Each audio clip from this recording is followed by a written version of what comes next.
What's up, guys? Today we are going to be doing some sell players for Dynasty. We covered some buy low players earlier this week, and today is going to be sells to give you the opposite side.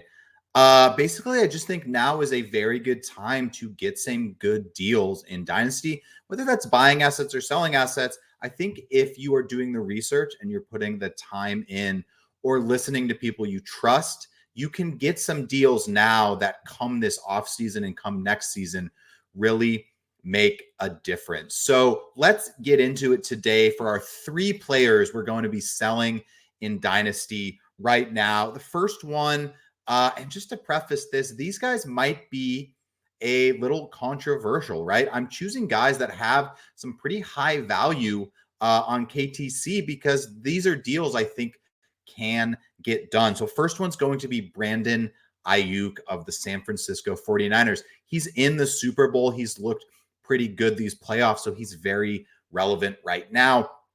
Now, I do think Aiyuk is a very, very good wide receiver for the 49ers. Now, where I may differ on his high KTC rank, I think he's all the way up at wide receiver 10, is I just don't fully see that top 5 upside for Aiyuk that I do see with some guys I may be targeting with Aiyuk.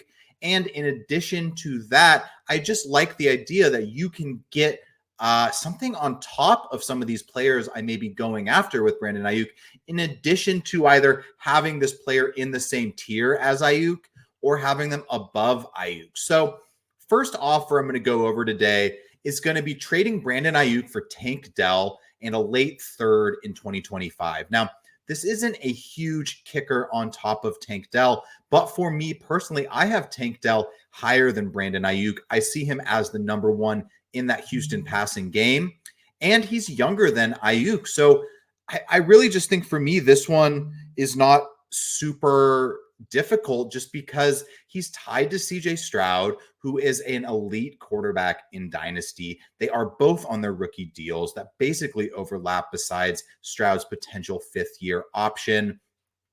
So when it comes here, I just don't really see you losing too many points, and you're getting a pick on top of it. Second option, another guy we saw just absolutely ball out in the offseason. How about Brandon Aiyuk and a third for Flowers and a second? Now, this one may be slightly tougher just because we've recently seen Flowers absolutely torch the Kansas City secondary. But, you know, when it comes down to it, Flowers is a couple years younger, and I see him as having the potential to be the number one option on that offense, where for Aiyuk, if he stays with the Niners, Debo's there, CMC's there, Kittle's there. As much as I like the safety that Aiyuk is, he is a very efficient player, and that is why he's successful, but he has to share the touches with the rest of that offense. Now, obviously, there are some questions in Baltimore as well. Mark Andrews is there. Lamar is going to get his. Do they add a running back? Does Isaiah Likely become involved? But when it comes down to it, I think the questions are fairly similar. But if you can tier up on a draft pick, I really don't think you're losing much when it comes to these wide receivers. Now, next, I'm going to be going over a running back, and that's going to be Devin Achane of the Miami Dolphins. Now, I have Achane ranked as a top 10 running back. This is nothing against him personally. I just really like someone above Achane that I think you could go get. And as much as I like Achane, I do think there's some uncertainty. He wasn't able to fully stay healthy this year. You know, why do we think that Mostert's just going to completely go away after his amazing TD season? Even if he becomes the number 2, I just don't think he fully disappears. So what's an idea I have here? How about Saquon Barkley in a third for Devin Achane? I talked about Barkley in an earlier video, and I just see him as a very elite asset. I have him up more as a top 6-7 running back compared to RB11 here at KTC. And so I think if you can get anything on top of Barkley for Achane, I like the idea. Now, if you are a complete rebuilder, I understand going for the age of Achane. You know, that's 5 years difference, and I'm not going to pretend that that is not a big deal. But when it comes down to it, I just think Barkley's probably going to sign with a new team, or if he comes back to the Giants, he just really is the 1A. He's going to get paid enough, and I just like his talent more than Achane's. he's got that spark and he's going to have some big plays, but I just like the workload that I think Barkley's going to be able to shoulder. And the last player for the day is going to be a quarterback, and that's going to be tearing down from Jordan Love. Now, Jordan Love looked amazing in the playoffs. He had a great finish to the season. I just think where he's currently being valued on Keep Trade Cut, I think there's some players below him that you could get a pretty good deal to tear down from Jordan Love and still stay within that QB1 category according to my ranks. How about Jordan Love for Trevor Lawrence in 211? This is a stacked second round, and I would love to add maybe a wide receiver or one of these running backs that might slip to 211 in this draft just due to the weakness of the 24 running back class.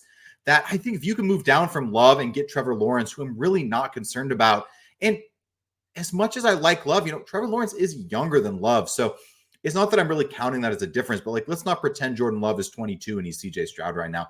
Or another guy I spoke about on my buy list. Let's team these guys up. Trevor Lawrence and Michael Wilson for Jordan Love. Get a shot to fill one of your flex positions while still getting an elite quarterback with an elite career ahead of them. So thank you guys for tuning in. These are some deals I think can get done. This is just according to Keep Trade Cut. I'm not saying that is a Bible by any means, but I do think it is a good gauge to kind of see the hype around players right now and just a good place to start to find deals more than compare them as the calculator kind of tool. I'm not a big guy who has to have everything equal out on a calc, but I do think it's a good way to find some deals that may get accepted by a majority of fantasy players, which is good advice in general. So thank you guys for tuning in. Please like, follow, subscribe, trying to grow this channel and help you guys win your leagues out. I appreciate it, and peace.